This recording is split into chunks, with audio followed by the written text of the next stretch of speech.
Hey everyone, I've got another reading update for you. Uh, and I'm actually already coming to the end of my August TBR. So I guess I was a little too optimistic about how many books I was going to need for the month. Because we're not even that far into August yet, and I'm already looking for something else to read. But of course, that's not really a problem. I have plenty of books waiting for me, and I've already decided what I'm going to read next. But first, let's talk about what I finished recently. And I finished Brothers in Arms by Lewis McMaster Buyot, which is the fifth book in the Verkozen saga by publication order. And it's the eighth one chronologically. And I really enjoyed this one.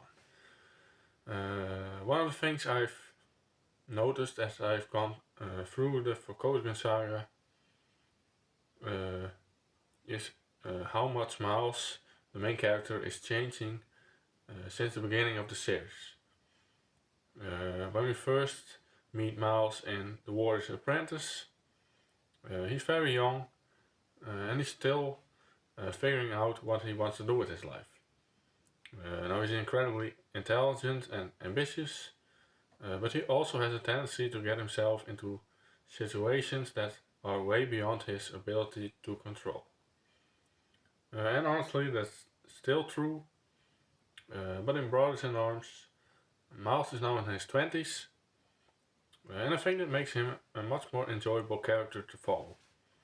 He's more experienced now, and he's been through quite a lot, and he has become much more capable of dealing with the ridiculous situations he finds himself in. Although, to be fair, he also seems to be much better at creating those ridiculous situations in the first place. And in this book, Miles is still the leader of the Dandari Free Mercenary Fleet, which is the mercenary organization he accidentally created back in The Warrior's Apprentice. And I still find that whole idea really entertaining. And it's basically a teenager who went off to a military academy and ended up in a completely unexpected situation. And somehow came out with it with his own mercenary fleet. And now that organization has become a major part of his life. And what I like about the Verkozen books is that Buyot doesn't just reset everything at the beginning of every book. The things that Miles has done in previous books actually matter. The relationships he's formed matter, his reputation matters, and decisions he's made come back to affect him. And that makes the series feel like it's actually moving forward rather than just being a collection of unrelated adventures. Brothers in Arms also takes place on Earth, which I thought was an interesting change. Earth is basically a neutral ground in this part of the story, and it gives the book a very different feeling from some of the previous ones. And as usual, Miles manages to make things much more complicated than they need to be. The plot is extremely fast-paced. It's probably one of the things I enjoy most about the book. It actually feels like a roller coaster. Something happens, Miles reacts to it, and that reaction creates another problem, and then he has to deal with that problem. And then another problem appears. And that just kind of keeps happening. And then a lot of twists and complications, and I found myself wanting to keep reading because I wanted to see how Miles was going to get himself out of the latest situation. And I think that's why Behold is particularly good. Her books are very readable. They're not necessarily the most complicated books, but they're extremely good at keeping the story moving. And there's always some kind of problem that needs to be solved. And Miles is such an entertaining character to put into those situations because he's intelligent enough to come up with solutions. But he's also reckless enough to make the situation even worse. So we get this combination of someone who is incredibly clever and someone who constantly makes questionable decisions. Uh, and it's just a lot of fun to read. And I also think Miles being older helps with that. He still has a lot of the same personality traits that he has earlier in the series, but there's much more confidence behind him now.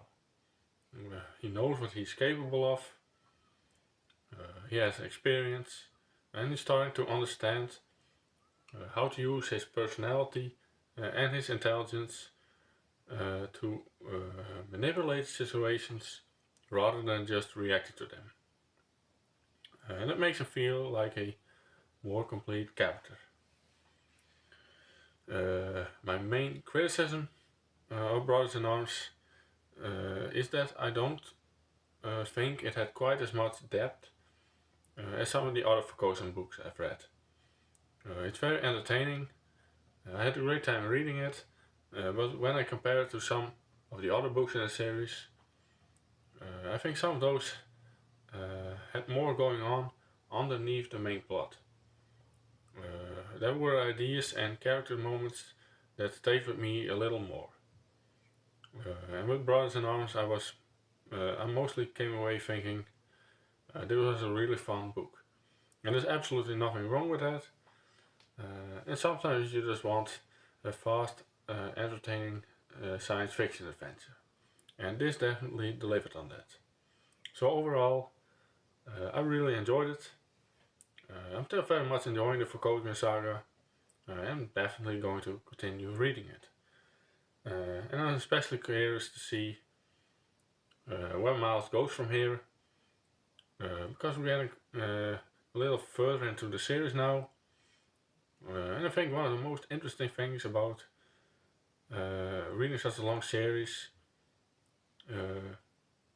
is, I think, watching the author figure out what the series is actually going to become.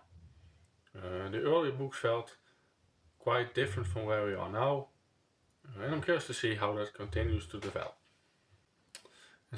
And after finishing Brothers in Arms, I moved on to the biggest, one of the biggest science fiction books on my TBR, Hyperion by Dan Simmons. And so far, this is definitely living up to its reputation. This is one of those books where I can immediately understand why people talk about it so much. It actually feels very different from a lot of science fiction I've already read. And that's probably the thing that stood out to me the most. I've read a lot of science fiction books over the last couple of years, and obviously there are certain ideas and concepts that you start seeing again and again.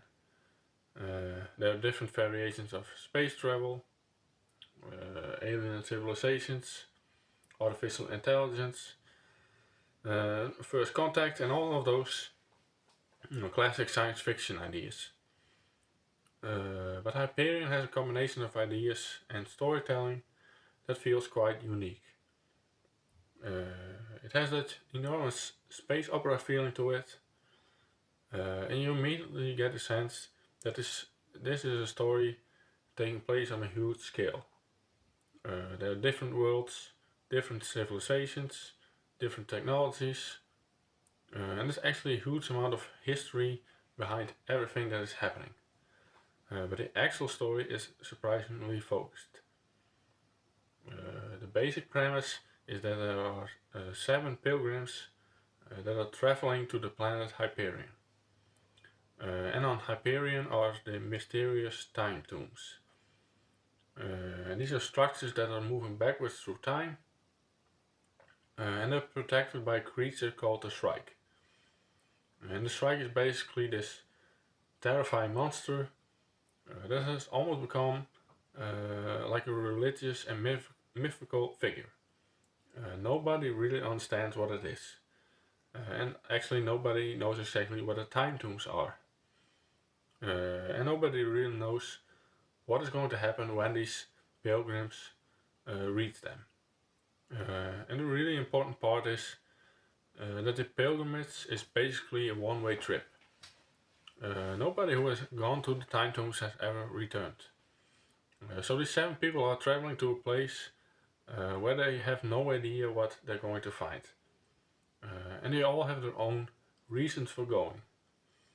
And that's where the structure of the book becomes really interesting.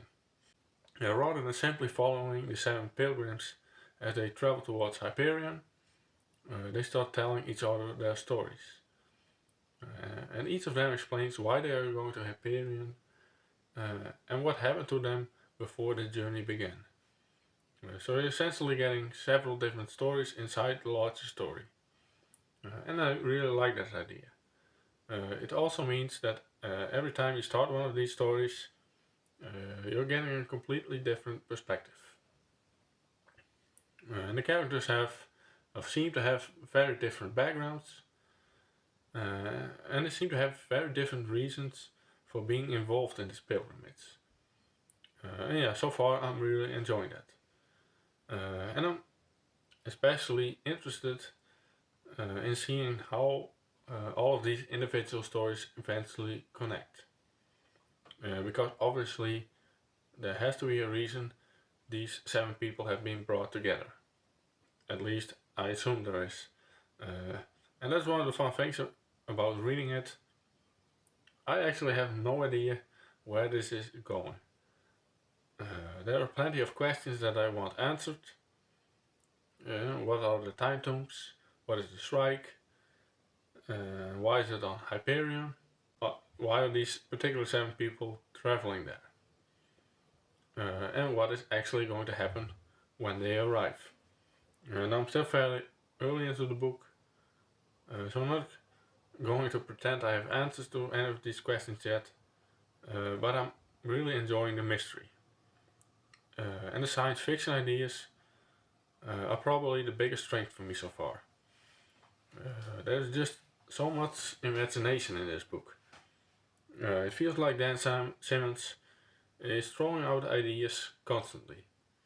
And even though the book is from the late 1980s, it doesn't feel like I'm reading something that's stuck in that period. It still feels ambitious, it still feels strange, uh, and it still feels like it's trying to do something new. And considering how influential Hyperion has been, that's probably not surprising.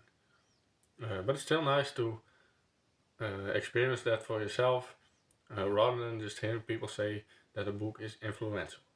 Uh, and you can actually see why other science fiction writers might have been inspired by this. And so yeah, I'm very curious to see how all these different stories come together by the end. And then we get to what I'm reading next. And as I've said at the beginning, I've already finished all the books, or almost finished all the books that I had planned for my August TBR. So I'm officially out of August TBR books. But luckily I'm not out of books overall. But yeah, my next read is going to be Upheaval by Yoshiki Tanaga, which is the 9th book in the Legend of the Galactic Heroes series. And this is where things get a little crazy, because we are now getting very close to the end. I believe penultimate is the word. So this is the penultimate book in the series. And after reading 8 books, it's kind of strange to realize that there are only 2 more left. And I've been reading the series for quite a while now, and it has gone through so many changes. And honestly, I have absolutely no idea how it's going to actually end. And that's probably one of the things I'm most excited about. The previous book, Desolation, really turned everything upside down again. Now, don't want to get into spoilers, obviously, but the situation at the end of the book is very different from what I expected it to be. And now I'm sitting here thinking, where do we go from here? Usually when you get this close to the end of a long series, you can start to see the shape of the ending. You might not know exactly what is going to happen, but you have some idea. And with this series, I honestly don't. I have theories, I have some ideas about where certain characters might end up, but I genuinely have no idea what the final outcome is going to be. And that just makes me very excited to start Upheaval. Although I do have one concern, because this is the penultimate book, there's a good chance that it's going to be a setup book. Everything gets moved into position for the final confrontation. A bunch of things happen, but the actual conclusion is saved for the last book. And I'm hoping that isn't what happens here. I want Upheaval to actually have some major developments rather than just being a bridge between the previous book and the final one. But considering how unpredictable the series has been so far, I'm not going to make too many assumptions, and hopefully it will completely surprise me again. So yeah, that's all for this update. And now I actually have a complete different problem. I need to figure out what I'm going to read for the rest of August. Anyway, that's all I have for this week. Thank you so much for watching, and I hope to see you again in the next